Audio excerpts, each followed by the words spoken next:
Hello, আসসালামু আলাইকুম। আজকে রান্না করব মজাদার গরুর মাংস রান্না। প্রথমে তেলের মধ্যে পেঁয়াজ দিব, সামান্য একটু কাঁচামরিচ দিব।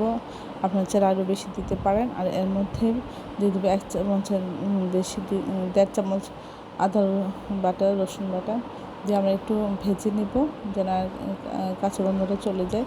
তারপরে তেজপাতা, দারচিনি দিব, দিয়ে এর মধ্যে সামান্য পানি দিয়ে অন্যান্য মশলাগুলো আমরা দিয়ে দেবো। এটা আমরা বেশি করে ঝোল দিয়ে রান্না করবো না, অল্প অল্প পানি দিয়ে বারবার কষিয়ে কষিয়ে রান্না করব। এতে এটা স্বাদটা বেড়ে যায়, অনেক মজা হয়।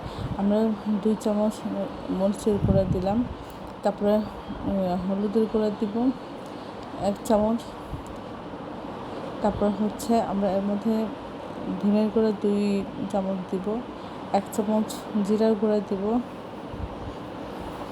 আমরা বাজারে রাঁধুনির মাংসের মশলা পাওয়া যায়, সেটাও সামান্য পরিমাণ দিলাম। আপনারা চাইলে দিতে পারেন, নাও দিতে পারেন। তারপর হচ্ছে আমরা এলাচ গুঁড়া দিচ্ছি। এলাচটা সামান্য একটু টেডে ব্লেন্ড করে যে তারপরে এর মধ্যে দিয়ে দিচ্ছি। আপনারা চাইলে আস্ত এলাচও দিতে পারেন। পরিমাণ মতো লবণ দিয়ে একটু ঝোল দিয়ে মশলাটা একটু কষিয়ে আমরা মাংস দিয়ে আমরা নেড়ে ছেড়ে আমরা রান্না করবো।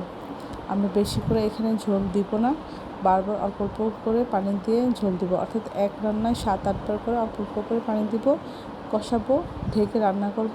এভাবে রান্না করে আপনার খেয়ে দেখবেন এত মজা হয়।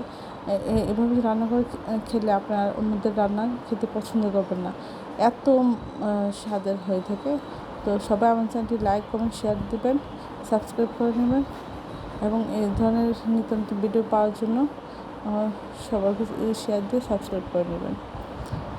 সবাই আমার জন্য দোয়া করবেন, ভালো থাকবেন। আর একবার এভাবে রান্না করে খেয়ে দেখবেন যে কতটা মজা হয়। শেষে আমরা নামানোর আগে আবার একটু জিরা গুঁড়ো দিয়ে দিচ্ছি। এটা হচ্ছে কালাভুনা না হলে অনেকটা কালাভুনার মতো অনেক মজার হয়।